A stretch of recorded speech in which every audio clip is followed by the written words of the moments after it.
Governo do Estado prorroga decreto de isolamento social por mais uma semana. Estudo da UFRN aponta os bairros de Natal com maior índice de mortalidade pelo coronavírus.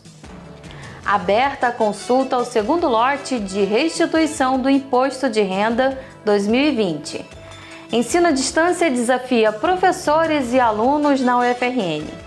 E Prêmio Literário celebra 210 anos de nascimento de Nísia Floresta. Hoje é terça-feira, 23 de junho, o TVU Notícias está no ar.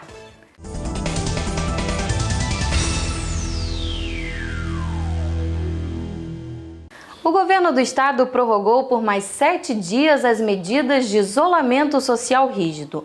A decisão foi tomada depois da recomendação conjunta dos Ministérios Públicos. A decisão foi anunciada no começo da tarde pelo secretário estadual de Tributação durante a entrevista coletiva diária do governo do estado. As regras do isolamento social rígido ficam em vigor até o dia 1º de julho. Nesse momento, mais uma vez, apesar de toda a situação, da grave situação econômica que nós estamos enfrentando, o governo do estado, as entidades empresariais, sejam elas de comércio, de serviços, a governadora e o governo do estado tomou a decisão de prorrogar por mais 7 dias as medidas de isolamento. Por que somente por mais 7 dias? Como o professor Valentim acabou de ilustrar aqui, também a colega Valéria, que é coordenadora da CESAP de regulação, o nosso grande problema nesse momento é a redução da pressão nos leitos críticos. Hoje nós já vemos uma redução com relação a ontem. Ontem já tínhamos algo em torno de 92%, hoje já estamos com 85%. Essa semana nós estamos trabalhando forte, a Secretaria de Saúde está trabalhando para abrir os leitos no João Machado, a empresa que vai administrar esses leitos já está instalando esses leitos, a gente tem a expectativa desses leitos serem abertos até o final de semana.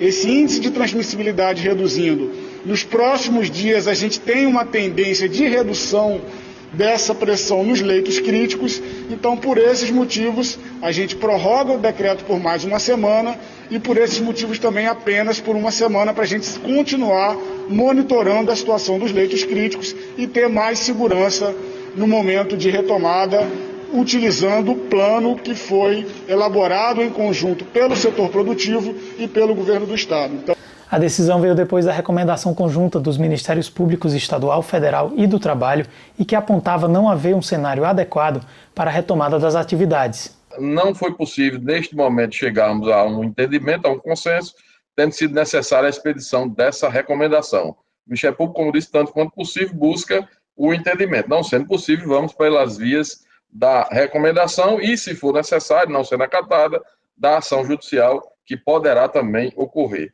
O momento atual, ele exige de nós, tá certo, uma posição firme, baseada nesses critérios técnicos, científicos da realidade. Porque tudo indica, e a experiência tem mostrado em todos os locais, aqui no Brasil e fora do Brasil, em que os critérios e os indicativos necessários para haver uma abertura das atividades econômicas, quando foram desprezados tais critérios, o resultado foi absolutamente desastroso, com o consequente lockdown, ou seja, terminantemente a proibição de todas as atividades em qualquer área, em todos os espaços e em todos os níveis. E é a isso que nós não queremos chegar, porque sabemos que os resultados e as consequências serão muito piores. São 200 pedidos de solicitação de cancelamento de leito de UTI por óbitos. Não quer dizer que essas pessoas, se tivesse chegado a um leito, tivessem sobrevivido. Mas quer dizer que elas não tiveram a chance. O Comitê Científico do Estado também recomendou a prorrogação do isolamento e apontou que os índices da epidemia ainda não melhoraram. Foram 2 parâmetros que a gente analisou principalmente. Primeiro, a taxa de transmissibilidade. Essa taxa de transmissibilidade é o quanto uma pessoa consegue contaminar outra pessoa, ou uma quantidade de outras pessoas. Então, é um parâmetro importante, mas que não pode ser olhado isoladamente. É preciso observar as questões loco-regionais, a dinâmica social de cada município. Ela essa taxa de transmissibilidade, a gente tem percebido que ao longo do tempo ela vem reduzindo, né? A gente já tinha percebido isso no comitê científico, que há 15 dias atrás a gente percebia uma redução na velocidade de transmissão no estado. Os leitos de UTI, existe uma pressão muito grande de leitos de UTI, ou seja, uma demanda muito grande. A taxa de ocupação, como foi falado agora pela representante do complexo de regulação, está em média acima de 85%, ou seja, é um dado ainda que não é aceitável.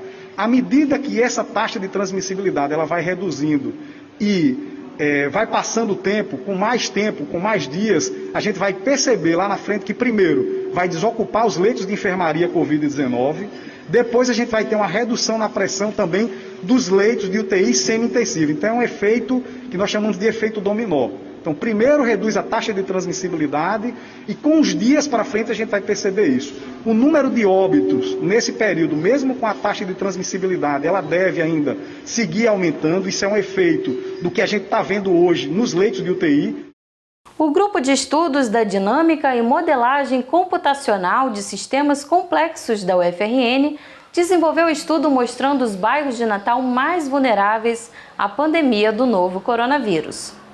Guarapes e Redinha são os bairros da capital onde uma pessoa infectada por Covid-19 tem maiores chances de morrer.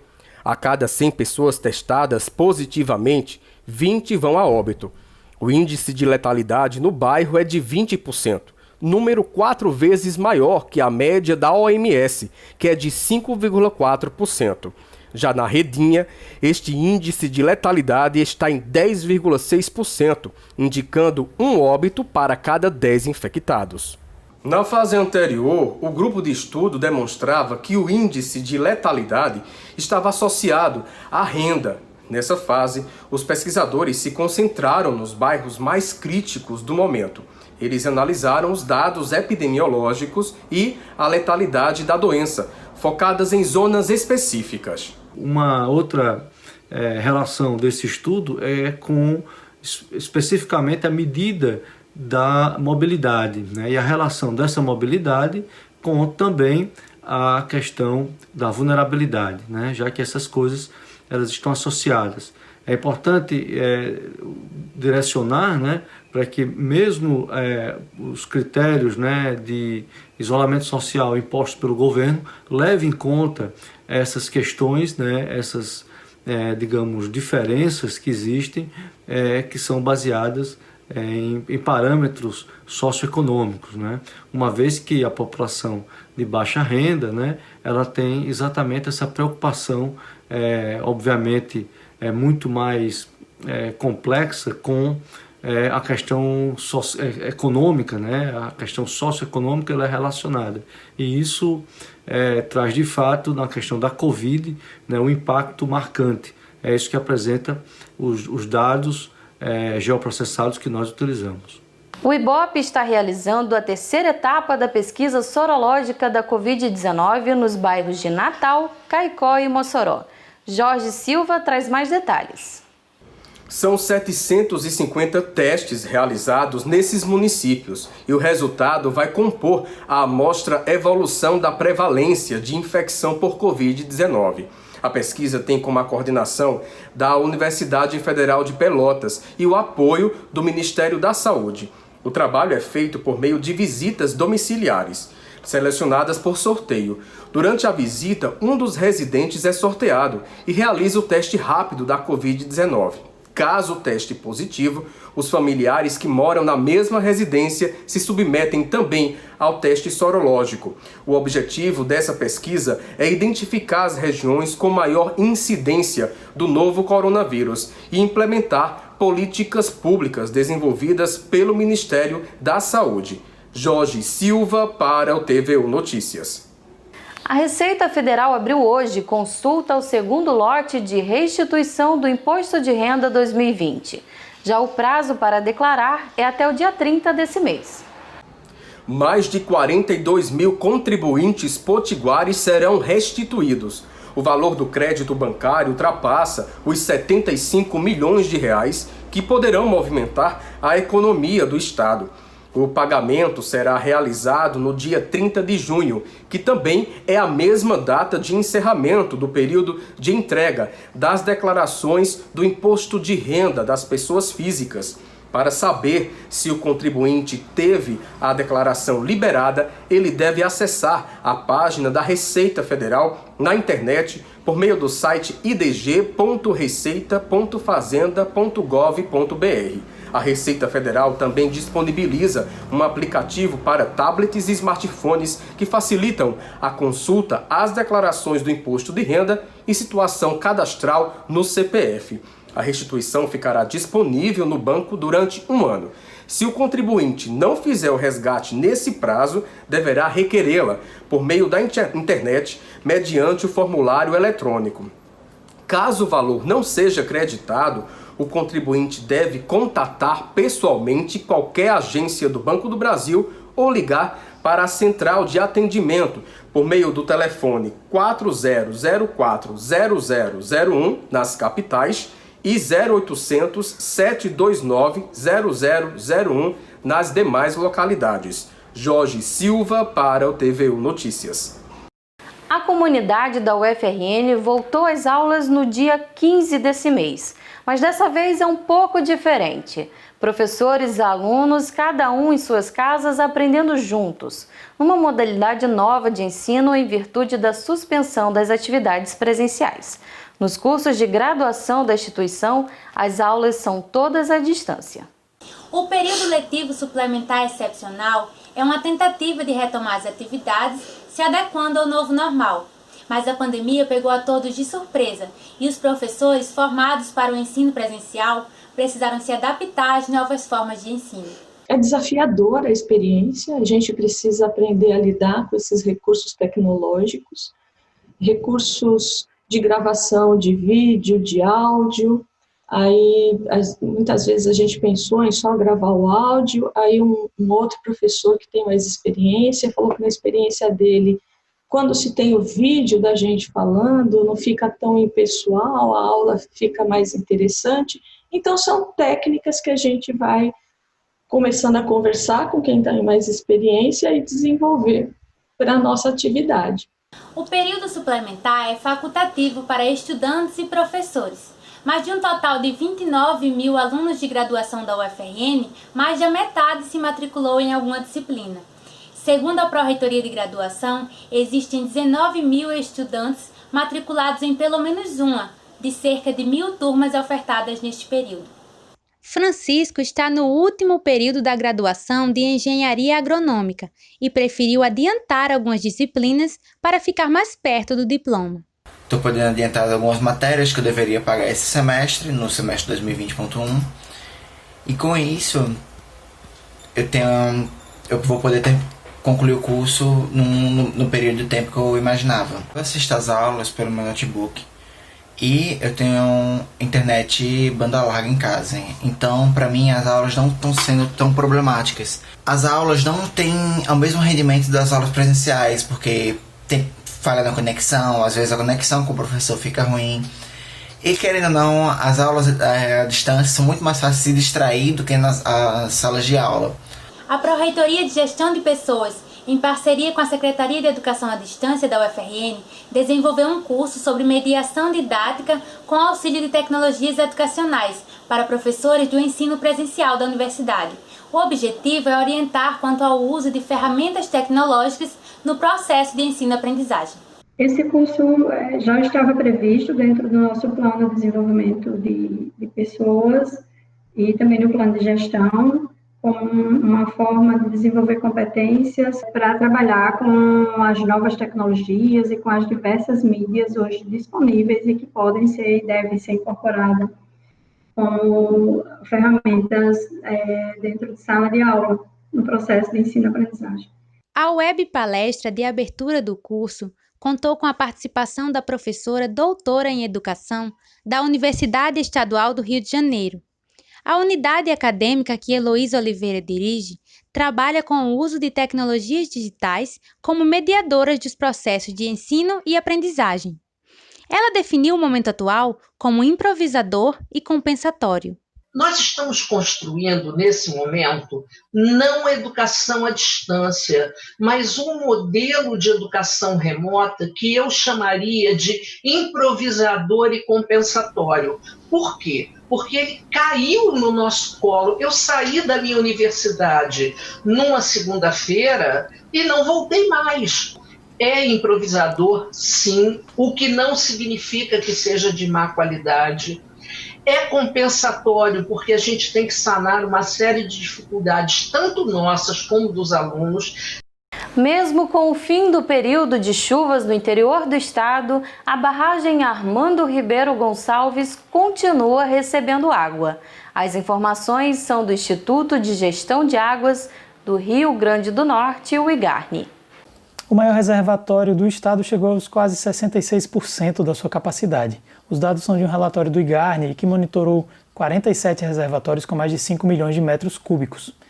Em todo o estado, os reservatórios monitorados pelo governo somam pouco mais de 2 bilhões e 400 milhões de metros cúbicos de água, o que representa cerca de 56% da capacidade total. Só a barragem Armando Ribeiro Gonçalves é responsável por 1,5 bilhão de metros cúbicos. O segundo reservatório do estado, a barragem Santa Cruz do Apodi, tem 213 milhões de metros cúbicos, o que representa cerca de 35% da sua capacidade. Já a barragem de Umaria acumula 92% da sua capacidade, com 270 milhões de metros cúbicos de água.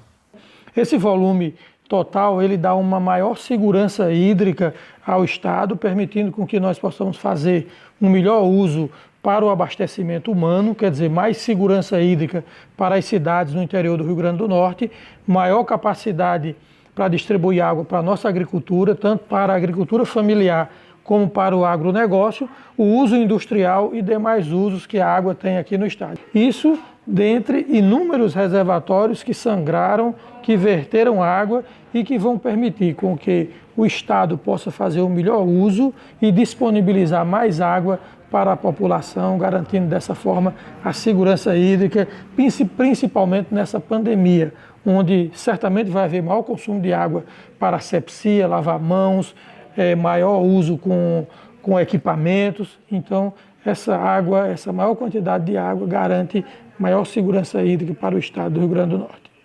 Em 2020, comemoramos os 210 anos de nascimento da escritora potiguar Nísia Floresta.